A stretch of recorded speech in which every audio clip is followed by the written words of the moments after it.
नमस्कार, मैं हूं शैलेंद्र सिंह और आप देख रहे हैं हमारा YouTube चैनल शब्द शब्द शैलेंद्र सिंह। जैसे जैसे अयोध्या मंदिर में प्राण प्रतिष्ठा का अवसर आ रहा है, वैसे वैसे तमाम तरीके के राजनीतिक विवाद एक बार फिर शुरू हो गए हैं।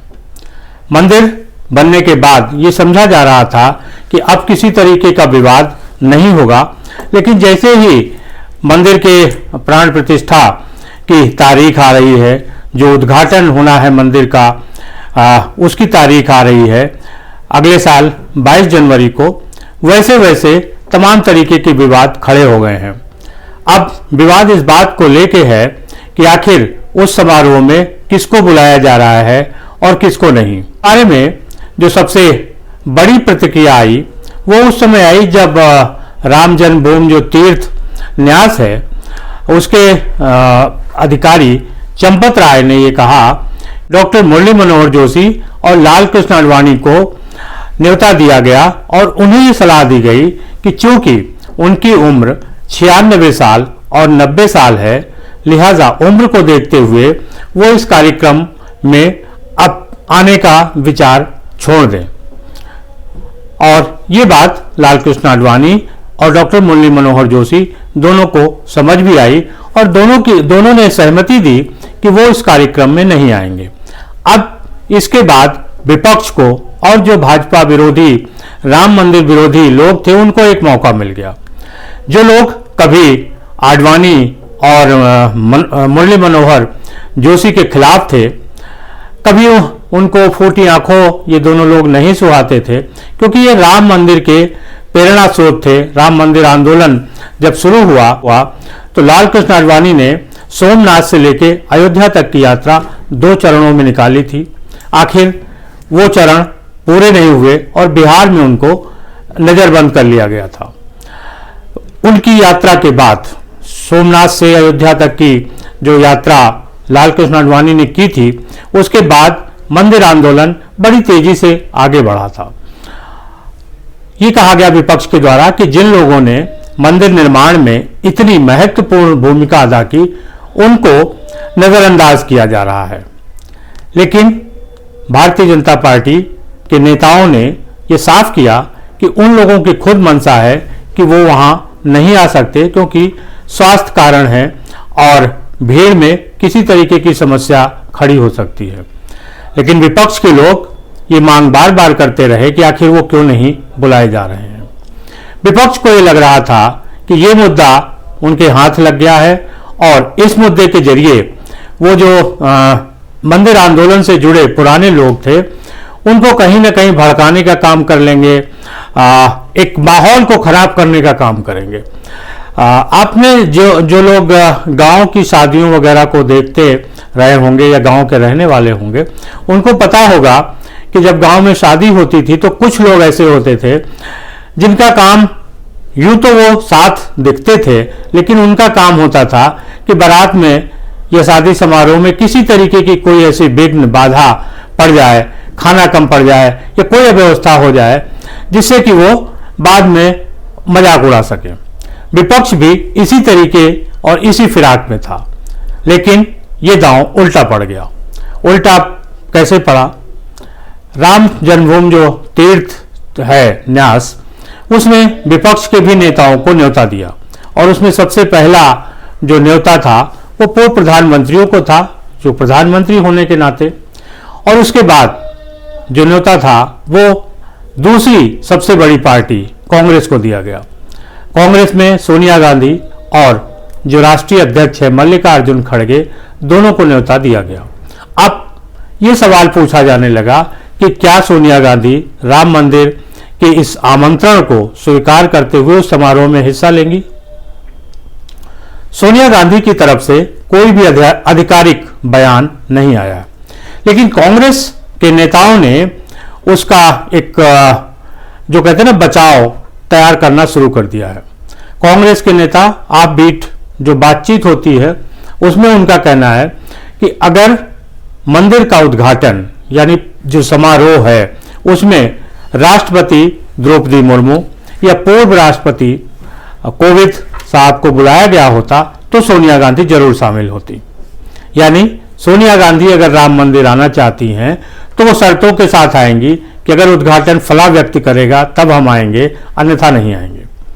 सोनिया गांधी की तरफ से अभी कोई आधिकारिक बयान नहीं आया है कि वो जाएंगी कि नहीं जाएंगी, लेकिन इस बात की प्रबल आशंका है कि वो इस समारोह में हिस्सा लेने नहीं जाएंगी और कांग्रेस एक बार फिर स्वास्थ्य कारणों का हवाला देते हुए बच निकलेगी। दरअसल कांग्रेस बार बार ये कहती है कि राम मंदिर के साथ उसका जो लगाव रहा है वो बहुत तगड़ा रहा है। राम मंदिर के लिए जो काम किए हैं वो कांग्रेस ने भी किए हैं। वो उदाहरण देते हैं कि जब 1948 में अयोध्या के इस मंदिर में राम प्रगटोत्सव था, राम प्रकट हुए थे, उस समय केंद्र में पंडित जवाहरलाल नेहरू प्रधानमंत्री थे और उत्तर प्रदेश में गोविंद बल्लभ पंत मुख्यमंत्री थे। गोविंद बल्लभ पंत को 2 बार चिट्ठी लिखी पंडित जवाहरलाल नेहरू ने और कहा कि जो ये हुआ है अयोध्या में वो ठीक नहीं है और आप वहां से राम मंदिर यानी राम की मूर्ति को हटाकर अलग करिए और जैसी स्थिति थी वैसी बनाए रखिए। गोविंद बल्लभ पंत ने, जो उस समय के जिलाधिकारी थे फैजाबाद के, उनको पत्र भी लिखा, 2 बार पत्र लिखा, लेकिन उन्होंने कहा कि ये व्यवस्था खराब हो जाएगी, कानून व्यवस्था का मसला है, अगर ये किया तो बहुत खराब स्थिति प्रदेश की हो जाएगी और उन्होंने वहां से मूर्तियां हटाने से इनकार कर दिया। यानी ये पंडित जवाहरलाल नेहरू ने 2 बार पत्र लिखा कि भाई आप वहां से मूर्तियां हटाइए। अब दूसरा मसला जो कांग्रेस कहती है कि मंदिर में ताला खुलवाने का काम राजीव गांधी ने किया। दरअसल राजीव गांधी ने ताला खुलवाने का काम नहीं किया था, ताला कोर्ट की जो परमिशन थी उसके बाद खोला गया, लेकिन राजीव गांधी की जो सहमति थी वो इस कारण नहीं थी कि वो राम मंदिर और राम के बहुत पुजारी थे या चाहते थे कि राम मंदिर खुल जाए, मूर्ति पूजा हो और वहां पे पूजा अर्चन होने लगे। दरअसल वो दौर वो था जब शाहबानो कांड हुआ था। शाहबानो प्रकरण एक बूढ़ी औरत का था जो अपने हक के लिए लड़ाई लड़ रही थी और कोर्ट ने कहा था कि उसको गुजारा भत्ता देना चाहिए, लेकिन जो मुस्लिम वर्ग था वो शाहबानो को गुजारा भत्ता देने के लिए तैयार नहीं था।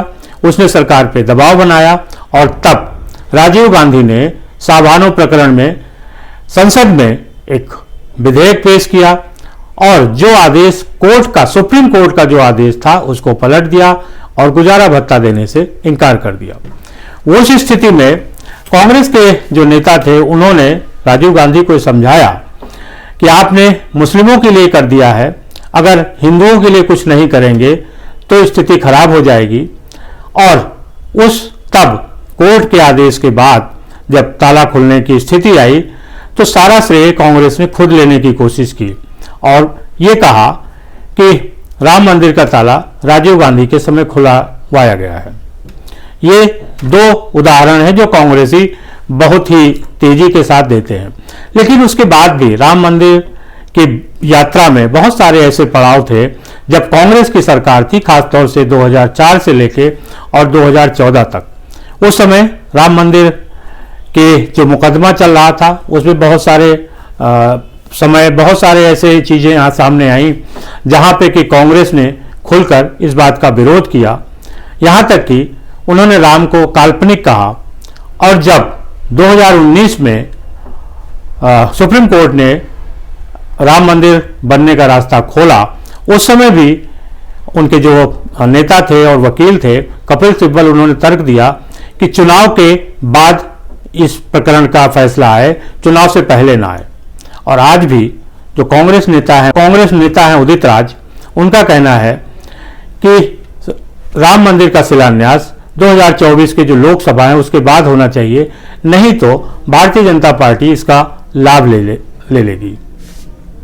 तो ये कांग्रेस की नीति रही है और आज कांग्रेस को चिंता इस बात की है कि लाल कृष्ण आडवाणी और मुरली मनोहर जोशी को क्यों नहीं बुलाया गया, लेकिन यहीं पे वो ये नहीं बता रही कि सोनिया गांधी मंदिर के निर्माण और समारोह में जो मंदिर का जो प्राण प्रतिष्ठा का समारोह है उसमें हिस्सा लेंगी या नहीं लेंगी। और ये सवाल अब कांग्रेस के लिए गले की हड्डी बनने वाला है। अगर 22 जनवरी को सोनिया गांधी वहां नहीं जाती तो ये तय हो जाएगा कि कांग्रेस में प्रधानमंत्री रहते हुए कोई नेता राम मंदिर के दर्शन करने नहीं गया, ना ही कांग्रेस में गांधी परिवार के किसी व्यक्ति ने राम मंदिर के दर्शन किए। इसके बाद भी वो राम मंदिर पर अपना दावा ठोंकते हैं और ये कहते हैं कि राम मंदिर को बनवाने में कांग्रेस की भूमिका अहम रही है। अगर कांग्रेस की भूमिका अहम रही है तो सोनिया गांधी को 22 जनवरी को अयोध्या जाना चाहिए और मंदिर का जो कार्यक्रम है उसमें हिस्सा लेना चाहिए। आपको क्या लगता है, जरूर बताइएगा। शुक्रिया, धन्यवाद।